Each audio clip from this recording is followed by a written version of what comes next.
I wanted to create that scene where my kid is like, "Mummy, watch, Mummy, watch." And I actually, because that just literally just happened. And I asked my 6-year-old, "Can you do that again? I want to film you do that again." He was like, "No." I was like, "Great." I have the pleasure of welcoming Louise and Bonnie. I'm just going to post it anyway. And if it's shit, doesn't work, I can just delete it. Wow. And I did. And that's now people, that's what people know me for now. It's these silly hands. Mummy, watch.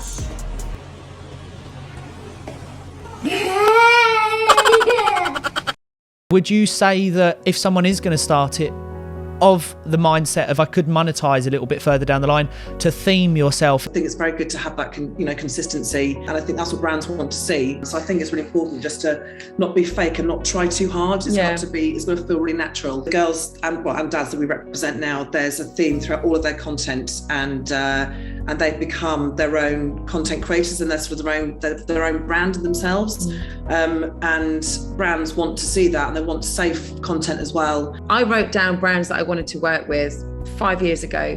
I'm now working with them, which is great. It takes time. It takes hard work.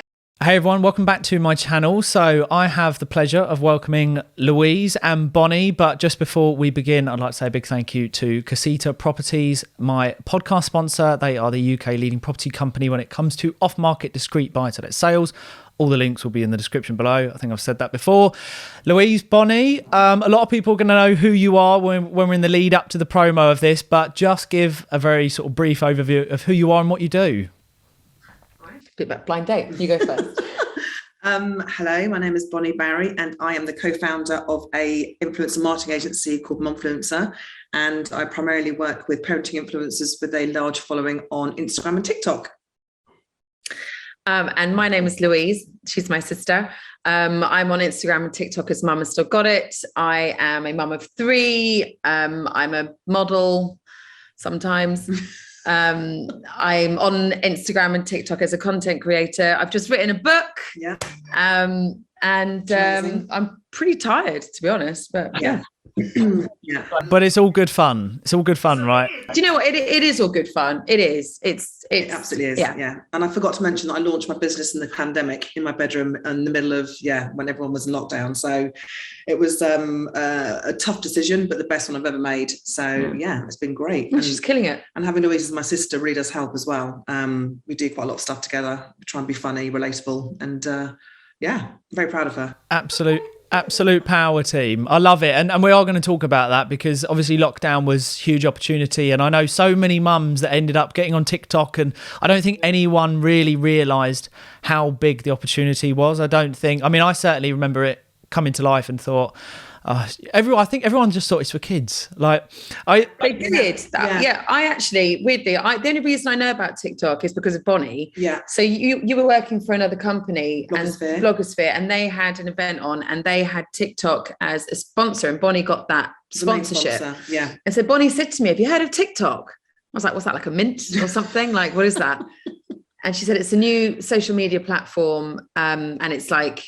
Well, trying to target the older market as well, because I knew that it was very, kids, and they wanted to try and target sort of older and the parenting space, which is why I said to Louise, look, I think it's always good to have another platform to be on, God forbid that Instagram blew up or anything. So, and so I just said, look, TikTok is the future. So she did that. And then through lockdown, just messed around with it. For me as well, like TikTok was a place for me to go to kind of get some lighthearted relief after all the news and doom and gloom when COVID first hit. It was really quite frightening, and I was actually realized that I was spiraling into like this anxiety of what happens now. The schools are closing and work stopped and everything, and so instead of like watching the news, I started watching TikToks, and I was really laughing, and I thought, well, if I'm laughing, maybe I can make other people laugh. And so I started creating these TikToks, and it's before that there was Instagram Reels. And I was to put my TikToks over on Instagram thinking people are going to think I'm mental, or like will people get this?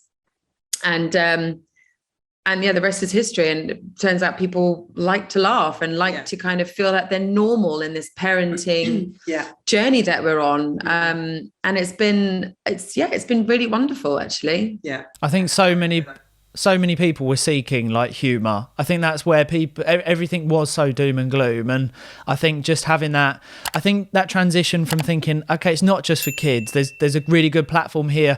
And obviously I want to talk a lot about TikTok because of so many people I know are still on the fence about it, thinking, have I missed the boat? Is it too childish? Do I have to become someone I'm not to impact? And certainly from what I've learned, you don't. You can be organic. You can either be funny, you can be yourself, you can be anyone you want to be, really. It's literally like anyone. And I've actually noticed that when I first joined TikTok, it was very much a younger audience. But now I feel like it's the younger audience have like moved on to YouTube Shorts. Yeah. And like my kids, I don't know if your kids are like, they just watch YouTube Shorts. I'm like, guys, what about TikTok? They're like, nah.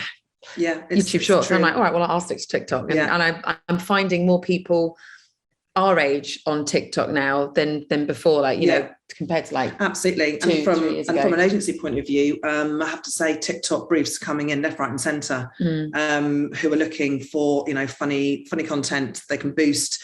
And obviously the way the algorithm works with TikTok is very different to Instagram. So as you know, they've got to boost it so it can be seen. But yeah, I think it's a really important platform to be on. And I try and entice as many people as possible that represent to get on there and just give it a go. It might not be for them, it's not for everyone, but it's just really fun. I feel like this is the ultimate duo. I feel like this is going to be jam-packed to value because you've got sort of that business sort of marketing side of it behind you sitting there, Bonnie, and then Louise, you're sort of the living proof, like the proof of concept of it does work. Do you know what? I'm going to use my sister as an example, and I spoke to her about this last night. I said, I've got you both of you on, and I said, honestly, I said to her, you'd be great like just doing TikTok. And she was like, yeah, but what would you even do? I said, there are some mums that literally just do washing up and just have a camera and just talk about how boring and the kids running around. And but my sister's a prime example of, but why would it be for me? Like, how would I ever flourish on there? How would I do well? And what would your answer be to people like my sister, but also so many other mums, dads, other people thinking, actually, I could probably put a bit of time into this and enjoy it? Like, what would you say to those people who are sitting on the fence? Well, I mean, it depends what you want to be on TikTok. If you want to be on TikTok to be an influencer, then I would suggest go for it and just do whatever, like try out loads of different content and see what works. I see, I follow a lot of mum influencers on TikTok and Instagram, and I think a lot of them have found their niche now. There's one lady I follow that talks mainly about kind of more serious stuff, like how hard it is and the struggles. There's another lady I follow that's a single mother, and that's her niche. She talks about being a single mother. There's another one that talks about how to save money as a mother. And then for me, it's more about the comedy and just making a fool of yourself, and and I think just try out what works for you, whatever feels more confident, what feels natural that you're going to talk about on camera, what you feel flows, then do that. Like I tried to do something a bit more serious during lockdown, to a point where I actually like ended up a bit tearful. No, I was tearful to the camera, and I remember sending it to you, and you're like, no, do not post that. And I was like, yeah, you're right, I'm not going to post that. And I'm so pleased I didn't, because I think that would have changed why people come to my channel. They come to my channel for laughter and lightheartedness, and to feel like they're normal in the whole like mundane things that we do every day. So I think to your sister and to anyone out there who's thinking of trying a platform and trying, this world of online, just give it a go, see what works, see what you feel comfortable with. Would you say the same thing? Exactly the same. Whatever flows. I always say 3 pillars, with somebody, whether they like sport, they like cooking, or, home interiors, comedy, and you can sort of like bring them all together sometimes. So I think it's really important just to not be fake and not try too hard. It's got to be, it's going to feel really natural. And there is a space for everyone. I think there are lots of people as well that say, well, there's so many out there now, I'm just going to blend in. Everyone's got their own story, everyone's got their oon journey, and everyone wants to hear it. And sometimes all it takes is one video for it to go viral and to blow up. I know so many women that shared a video, and it got seen, and then overnight got like 50,000 followers, and then it literally changes your life. Yeah, that's true. So just go for it. Just don't hold back. Absolutely, don't hold back ever. Just I would second it. I mean, I had a video. Do you know what? If my sponsor was in the room, he'd be putting his hands in his head, going, "Oh, shut up, Aaron." But I had a video the other day. It's nearly 16 million in like 3 days.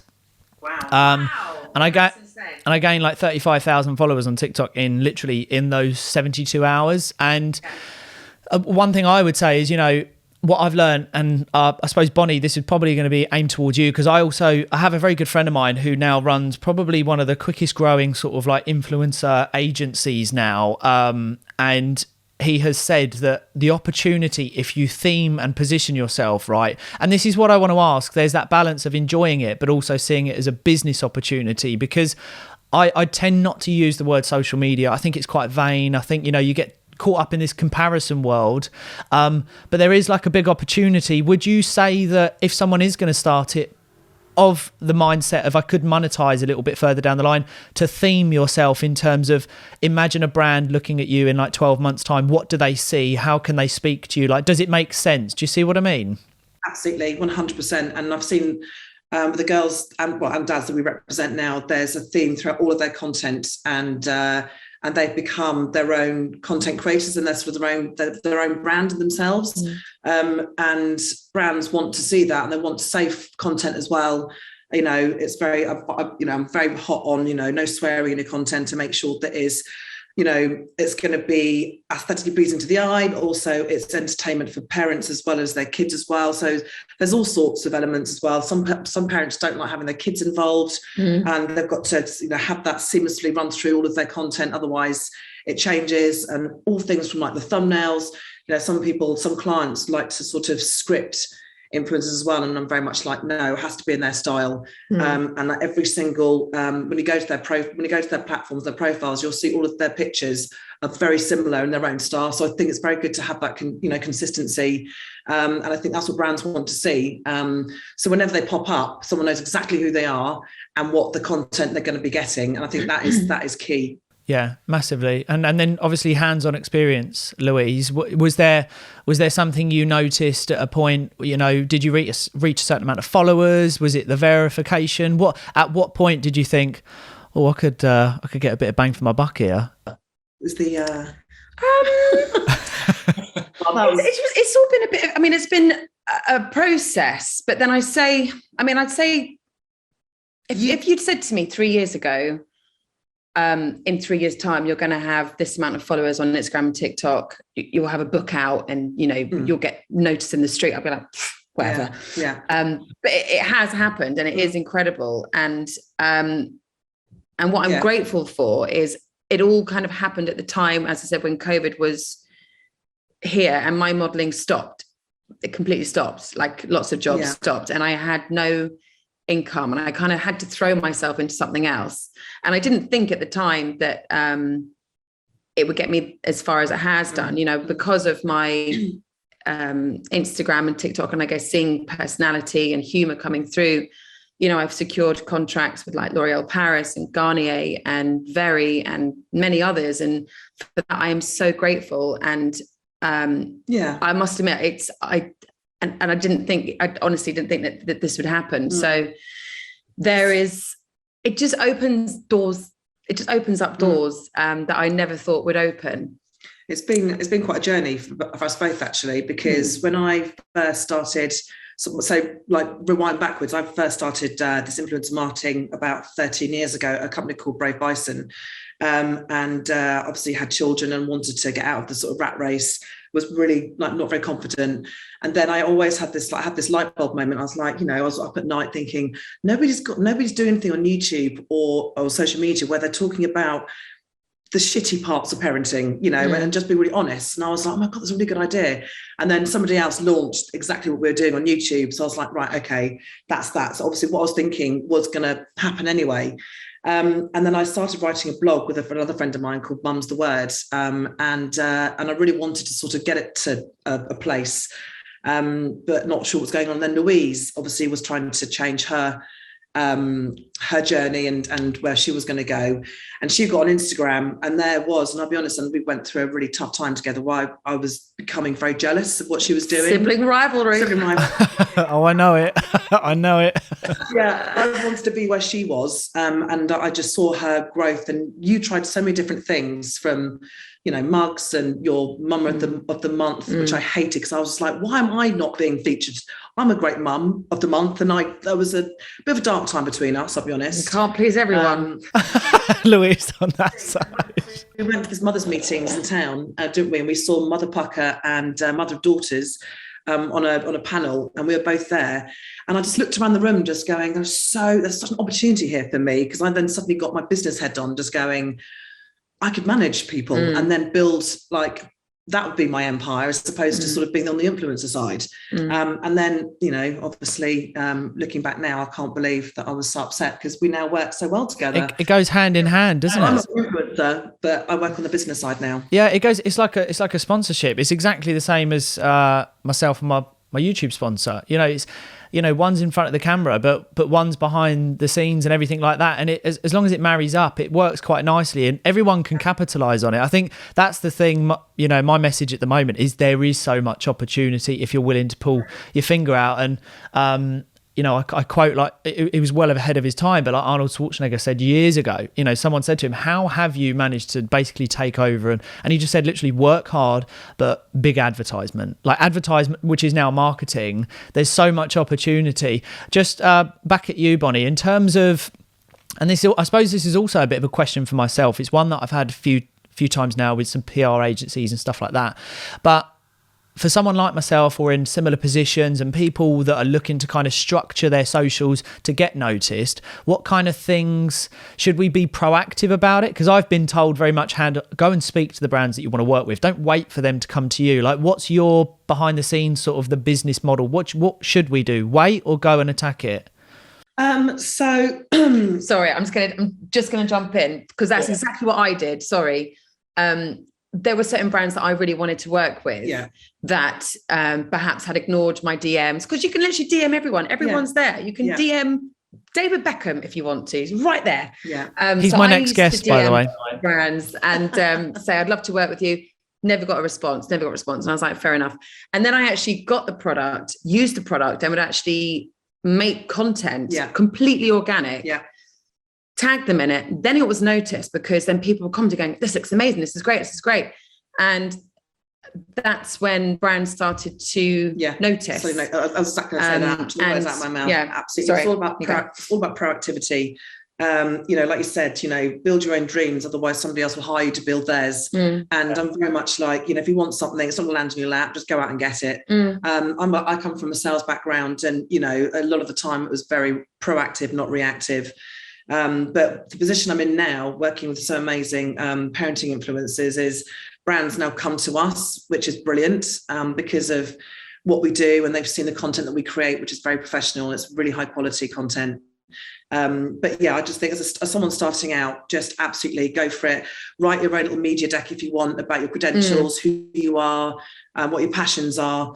And then you really got to sell yourself and say, why would this brand want to work with you? And you've got to give them examples and just sort of say, you know, why don't you just give me a go? Like Louise said, non-paid, and then they can sort of see how it performs. And then you can use that to leverage other like brand deals. But also what's great about platforms like Instagram and TikTok is you can see your insights. You can send to the brand how many women followers you have, what their age are, where they are in the world, all these things that you can literally go, there you are, and the brand will go, that's exactly my demographic. Perfect. You're perfect for my audience.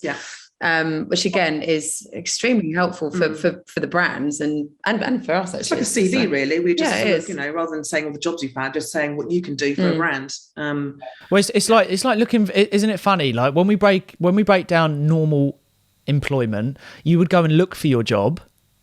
You would go and try and get your interview. You wouldn't wait for the employer just to find you. It's reconfiguring our mindset. But the thing is, I think when people look at sort of trying to create your own opportunities, it's a case of creating your own opportunities, but maybe they'll just come to us. Like, you know, not a lot of people know, but like Stephen Bartlett, obviously, is one of his sponsors. One of his big sponsors is Huel. He actually persisted with Huel, kept saying to Huel, sponsor me, this is my vision. And they were like, look, come back to us and he came back. So, you know, not everyone's aware of that. So yeah, you know, that's just kind of reconfirmed the fact that, yeah, definitely be proactive. I think definitely being proactive and don't give up. No, don't give up. Like, obviously, you know, in any job, you get something in the day that makes you feel like, oh God, what am I doing? I'm doing it all wrong. Like, you get one negative comment on a post, you're like, fuck this up. Like, oh my God. Like, ignore that. Yeah. Like, just crack on, just go for it. And just don't, just like have your vision. Mm-hmm. I wrote down brands that I wanted to work with 5 years ago. I'm now working with them, which is great. You know, and it takes time. Mm-hmm. It takes hard work. It takes, you know, you have to be consistent as well. I think that's quite important, is to kind of have a consistent stuff going on. Even if you're not posting on Instagram or TikTok, there are stories now, just like, you know, kind of check in with people, you know, and there's so many interactive things that you can do on your Instagram stories and stuff, which people really like. Whenever you do something interactive, they love that. They love it. And it's nice to see, you know, answers and results and stuff. I'd also say the competition now is so strong now. There's a lot of competition. So, you know, to stand out from the crowd, you need to obviously, you know, it's all about content. Content is key, as we know.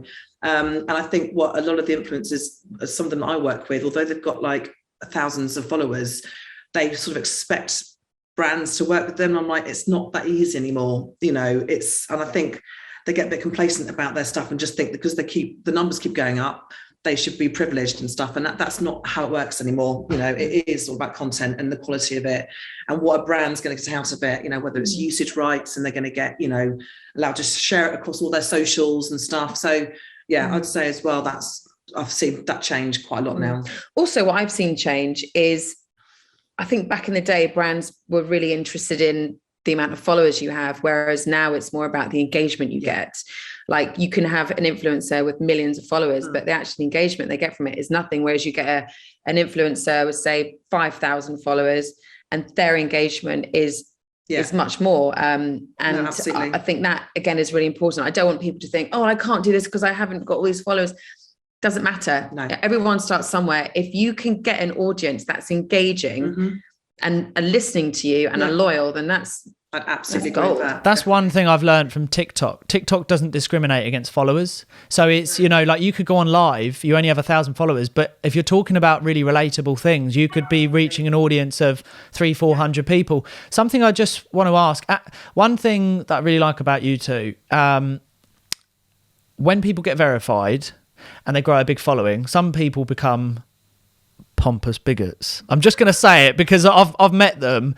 Whereas we all bleed the same. We all go to the toilet. Everyone is the same. And I think it's a shame when you see people change because they get that tick, or, you know, they get a bit of money in the bank, they change. And I don't come from that background, and I really relate to people who just stay humble through growth. And you can clearly see that's where you two are, which is really nice, because your growth, in my opinion, will only compound and compound and compound because you remain this. I can just totally imagine people coming up to you in the street, and it will be me one day, by the way. But I can totally imagine. You know, you do the photos, you talk to everyone, and that's really nice. And then people talk about you because positivity travels pretty quick. What I want to ask for anyone watching, just as we sort of come to a close, is anyone looking to start, like, just monetization wise, because people are really keen on this, because a lot of people are starting to not feel valued doing what they're doing. People are looking for an escape because there is opportunity. Just directed towards you, Louise, kind of where do you feel that TikTok can lead in terms of, obviously there's so many ways to earn money on TikTok. I've learned that, like, there's all these different, you get access to this, access to that, but is it the brand deals? And then Bonnie, sort of just on the back of that, is it the brand deals that pay the biggest, and that's kind of where you want to direct your vision to eventually? I mean, there is that. I mean, of course, you know, you work with brands and of course they'll pay you, and that's great. But then I follow a lot of mum TikTokers that had a baby and got kicked out of their previous job, standard pretty much, when you work a 9 to 5.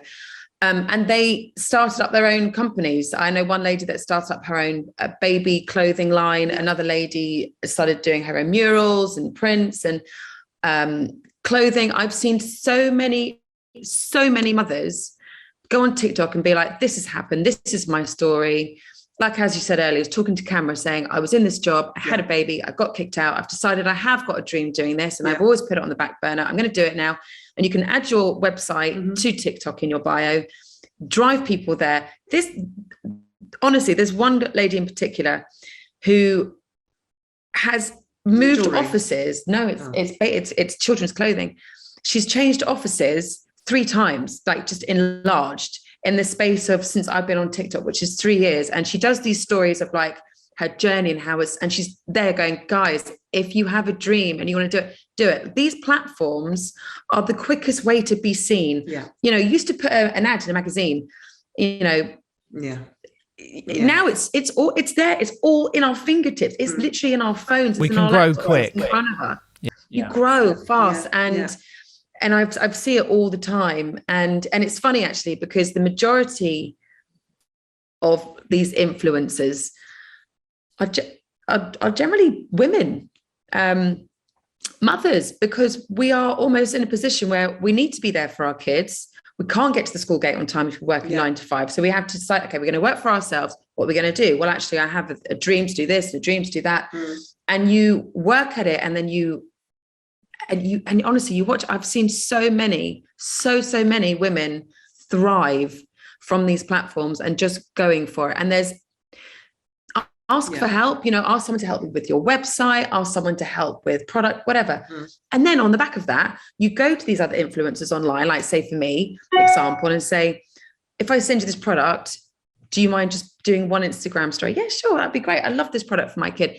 I then share that, it gets shared, and it's like we're all helping each other out. And I've seen it work. I've absolutely seen it work to a point now where I'm like, oh, hang on a minute, maybe I should start as something or other. And so yesterday I announced that I've written a book, so that is very exciting. And I had a message from my editor this morning saying I'm now ranking number 2 in the movers and shakers in the Amazon. I'm like, number 2, and that just on the back of me sharing it on my Instagram and my TikTok. It's amazing, which is crazy. It's amazing. David Walliams is in front of me, but I will beat you, David.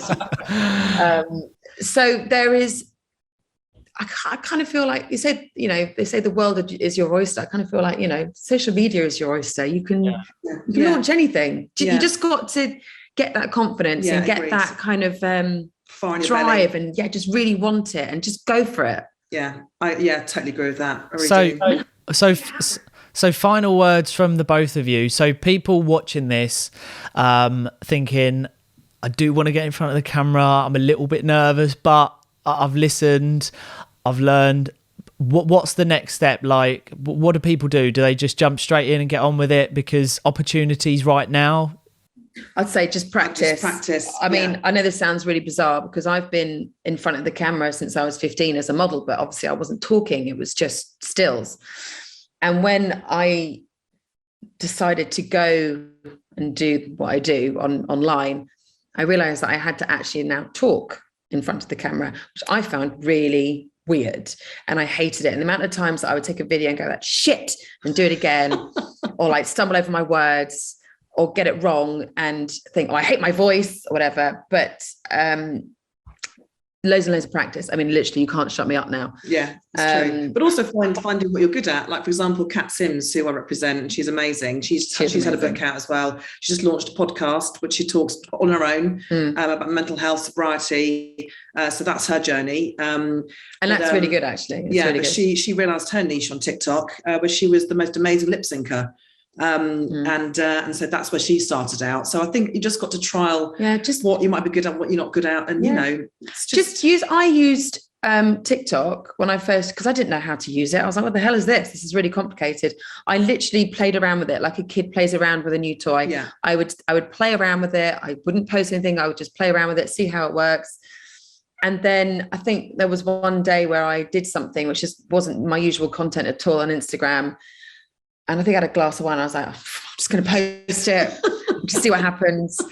And that's like the one that kind of went, in fact, actually, the first ever video I did when I used the little hands as my child. So that's a classic example. I wanted to create that scene where my kid is like, mummy watch. And I actually, because that just literally just happened. And I asked my 6-year-old, can you do that again? I want to film you do that again. He was like, no. I was like, great. And then I remembered I had these plastic hands that a friend of mine gave to me when I had my third baby. She was like, you're going to need an extra pair of hands. Here you go. And I was like, that's fucking creepy. Put them in my drawer. And I was like, oh, don't know when I'm going to use them. So anyway, I remembered I had them and I filmed the video saying, mummy watch with the hands. And I was like, I don't know if people are going to get it. And I sent it to mom. You did? She was like, don't get it. She was like, who are you supposed to be? And I was like, clearly I'm a child. I'm saying mummy. Keep up. I was like, you had 3 children and you were a single mother. You must know this situation. She was like, I don't think people are going to get it. I don't think you should do it. And I could have listened to that. Yeah. She's my mother. Yeah. I could have listened. But I was like, do you know what? Fuck it. I'm just going to post it anyway. If it's shit, if it doesn't work, I can just delete it. Yeah. And I did. And that's now that's what people know me for now. It's these silly hands, and people are like, when's the next video? Yeah. It literally is. We went into a shop a little while ago and my wife saw these hands and she went, oh, those are the Mama Still Got It hands. I mean, so it's this has been actually that so I don't know if you saw the breakfast show in Ireland. They talked about it on their show. And they showed the whole thing, and then all the people were just talking about it, saying, "Yeah, we totally get it." Yeah. And that was the moment. I think that was. But that's a classic example of I could have not posted that video. Yeah. I could have felt I think the fact that my mum said something well, not negative. Well, yeah, I guess negative. The fact that she was like, I don't think you should do that. In fact, she's done that 3 times, and 3 times I've posted a certain video, which has done really well. And now she's like, just don't listen to me. Just don't listen. Just do what you want to do. And I'm like, all right. The thing is, follow your gut instinct. Yeah. Sometimes we love our parents, but times have moved ahead and they're not always right. We aren't sending messages by pigeons anymore. So things have moved. Things have moved on. Look, the both of you, this has been awesome. I know that so many people are going to love watching this episode, especially people in my family. So it's a pleasure to have you on. And obviously, for anyone that doesn't know by now, where's the best socials to go and follow?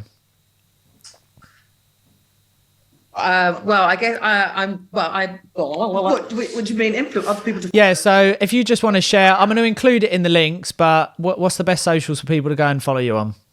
So I'm just Mama Still Got It with an underscore, MAMA Still Got It with an underscore, and that's on both Instagram and TikTok. Yeah, and Facebook. And I'm just at the moment at mumpfluenceruk.com. So if you want to see any of the funny girls that I represent, then it's all sort of there. But also I'm very nervous. I'm up for an award tonight, the Blogosphere Awards. So I'm just like that. Gonna smash it. Best parenting campaign. So let's wait and see. Yeah, but even just being nominated is amazing. I never in a million years thought I'd be here after the journey that we've had. So yeah, it's a good story. It's incredible. Well, again, we got there in the end. And thank you, honestly, thank you so much. And for those listening, we were supposed to be with Aaron live today in the studio, but school run, and we couldn't get there on time and in time, and then technical problems, and then I dropped my Wi-Fi and life got in the way. It's normal. But look, it's been an absolute pleasure, and for everyone who has watched, we will see you all very soon. Definitely. Thank you for having us. Cool. Bye.